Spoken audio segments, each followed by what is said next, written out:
اعوذ باللہ من الشیطان الرجیم بسم اللہ الرحمن الرحیم اللہم صلی وسلم وبارک علی سیدنا و مولانا محمد وعلی آلہ وصحبہ وسلم۔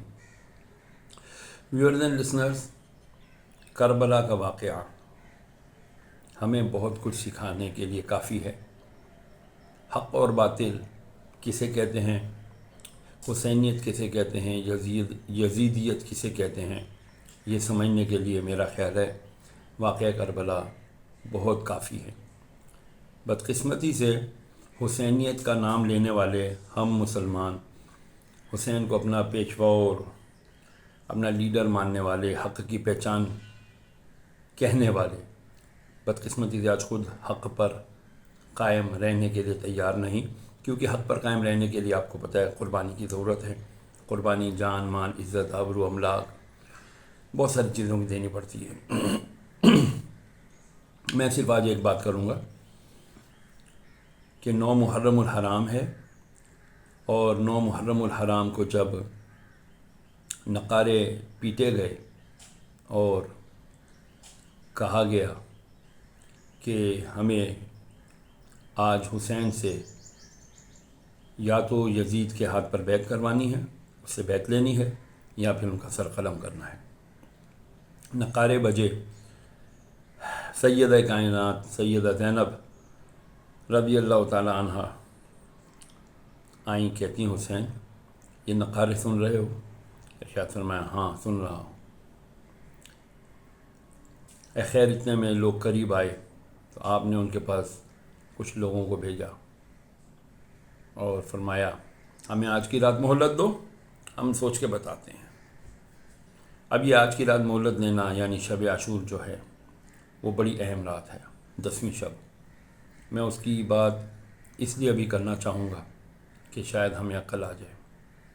آپ نے بڑے اہم پوائنٹس وہاں پر اجاگر کیے۔ پہلا پوائنٹ آپ نے یہ کیا کہ آپ نے فرمایا اپنے خانوادے سے، اپنے خاندان والوں سے، اہل عیال سے، اپنے اصحاب سے کہ ایسا کرو، یہ دیکھو یہ سب میری جان کے دشمن ہیں، میرے خون کے پیاسے ہیں، میں نے یہ مکہ مدینے میں خون ریزی نہیں ہونے دی، میں یہاں جنگ کے لیے نہیں آیا تھا، یہ لوگ میرے خون کے پیاسے ہیں، تم ایسا کرو جاؤ۔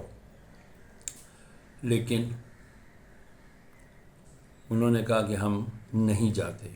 آپ نے فرمایا ٹھیک ہے روشنی ہے اس لیے تم نہیں جاتے، چلو میں چراغ بجھا دیتا ہوں، تم جاؤ، میں تمہیں نانا جان سے جنت کا وعدہ کرتا ہوں، تمہیں دلوا کر رہوں گا۔ خیر جی چراغ بجھا دیا گیا۔ کچھ دیر بعد جب چراغ دوبارہ جلا تو سب کے سب موجود تھے۔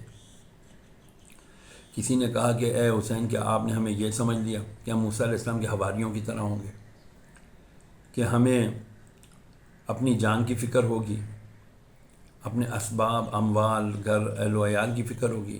نہیں، ہمیں سب سے زیادہ آپ کی فکر ہے، آپ کی جان کی فکر ہے۔ جیسا موسیٰ کے حواریوں نے کہا تھا علیہ السلام کہ اے موسیٰ جاؤ آپ اور آپ کا خدا جا کے فرعون سے لڑے، ہم ایسا نہیں کہیں گے، نہ ہم ایسا کر سکیں گے۔ بہرحال مختصر یہ کہ پھر ان جان نثاروں نے واقعی حق ادا کیا۔ میں یہ چاہتا ہوں کہ آج ہم حسینیت کا نعرہ لگانے والے کمپیریزن کریں کہ کیا ہم آج کے دور کے یزید کے خلاف بات کر سکتے ہیں؟ اگر ہم آج کے دور کے یزید کے خلاف بات نہیں کر سکتے تو پھر ہمیں کوئی حق حاصل نہیں ہے کہ ہم سن 61 ہجری کے یزید کے خلاف بھی کوئی بات کر سکیں۔ اور اگر ہم یہ کہیں گے جی ہمیں پتہ ہی نہیں آج کے دور کا یزید کون ہے، تو اتنے ننھے کاکے نہ آپ ہیں نہ میں ہوں۔ مجھ پر ٹیکسوں کے ظلم ڈھانے والا، مجھ پر زندگی کا عرصہ حیات تنگ کرنے والا، پانی، بجلی، گیس مجھ سے چھین لینے والا، میرا مال ٹیکسز کے نام پر اور بلز کے نام پر مجھ سے زبردستی اینٹھنے والا، زبردستی چھیننے والا، آج بچوں کے لیے ایجوکیشن نہیں ہے، میڈیسن نہیں ہے، میڈیکل فیسلٹیز نہیں ہیں، ہمارے پاس سڑکیں نہیں ہیں، ہمارے پاس انفراسٹرکچر نہیں ہے، ہمارے پاس کچھ بھی تو نہیں ہے، اور یہ سب کس نے کیا؟ کیا یہ مجھے بتانے کی ضرورت ہے؟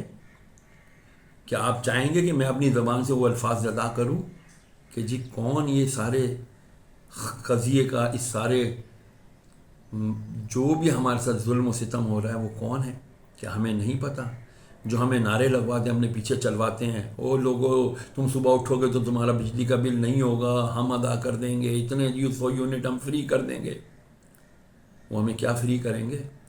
وہ تو کبھی فری یونٹوں کے خلاف بات ہی نہیں کریں گے، نہ پارلیمنٹ کے اندر، نہ ہی عدالتوں کے اندر. اور عدالتوں کے اندر بھی کوئی کیوں کرے گا جب انہیں مفت کے 2,000 یونٹ فری ملیں گے، مفت کے 500 لیٹر پیٹرول فری کا ملے گا، انہیں مفت کی ایئر فلائٹس ٹکٹس فری کی ملیں گی، انہیں مفت کے اندر سب فون کی اور ہر طرح کی موبلٹی، ہر قسم کی فیسلٹی ملے گی، نہ پانی، نہ بجلی، نہ گیس، کسی کا 1 روپیہ انہوں نے بل نہیں بھرنا، سب اس میں شامل ہیں. کیا سیاستدان تو کیا بیوروکریٹس تو کیا مقننہ تو کیا اور لوگ. تو یہ ظالم نہیں تو اور کون ہے؟ یہ آج کے دور کے یزیدی کردار نہیں تو اور کون ہے؟ تو کیا آپ اسی طرح خاموش، میں اسی طرح خاموش رہوں گا کہ یہ ہم پہ کہتے رہیں گے پیٹرول مہنگا کر دیا؟ ابھی میں پیٹرول ڈلوا کر آیا ہوں گاڑی میں، پتہ چلا 10 روپے پیٹرول مہنگا کر دیا. یہ کیا تماشا ہے؟ عجیب تماشا ہے. اور عجیب تماشا اس لیے ہے کہ میں بھی تماشا دیکھ رہا ہوں، آپ بھی تماشا دیکھ رہے ہیں. کوئی اس پر کھل کے بات نہیں کر رہا. آزادی اظہار رائے کے نام پر اتنا زیادہ ہمیں باندھ دیا گیا. ایسا نہیں ہوتا. اپنے آپ کو اگر حسینی کہتے ہیں تو کم از کم ہاتھ سے جہاد نہیں کر سکتے، زبان سے کریں. زبان سے نہیں کر سکتے، دل میں تو سبھی برا جان رہے ہیں. لیکن میں آپ کو قسمیاں کہتا ہوں، ہم آپ دل میں بھی برا نہیں جان رہے. اگر ہم آپ دل میں برا جان رہے ہوتے تو واللہ ہم یہ ظلم نہ برداشت کر رہے ہوتے، کچھ نہ کچھ اس کے خلاف اسٹرگل کرنے کی سوچ رہے ہوتے. کیونکہ برائی کو دل میں برا کہنے کا مطلب یہ ہوتا ہے کہ اب آئندہ اس سے بچنا ہے اور دوسروں کو بھی بچانا ہے. یہی امر بالمعروف و نہی عن المنکر کا بنیادی اصول بھی ہے کہ برائی سے بچو بھی، دوسروں کو بچاؤ بھی، نیکیاں خود بھی کرو، دوسروں کو دعوت بھی دو. تو آئیے آج امام حسین کی شہادت کے اس عظیم موقع پر ہم عہد کریں کہ ہم نہ نہ ہم ظالم بنیں گے، نہ ہم اپنے اوپر ظلم ہونے دیں گے. اس ظلم کا ہاتھ روکیں گے احسن انداز میں.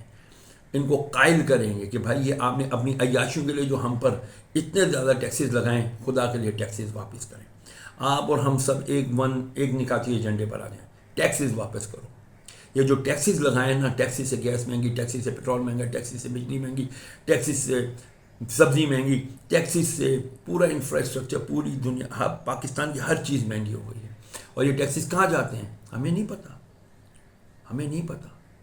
بہرحال ٹیکسز کی باتیں پھر کبھی انشاءاللہ عرض کروں گا. بس عرض کرنے کا مقصد یہ ہے کہ آئیے آج کے دن عہد کریں کہ ہم انشاءاللہ ظلم کے خلاف آواز بلند کریں گے.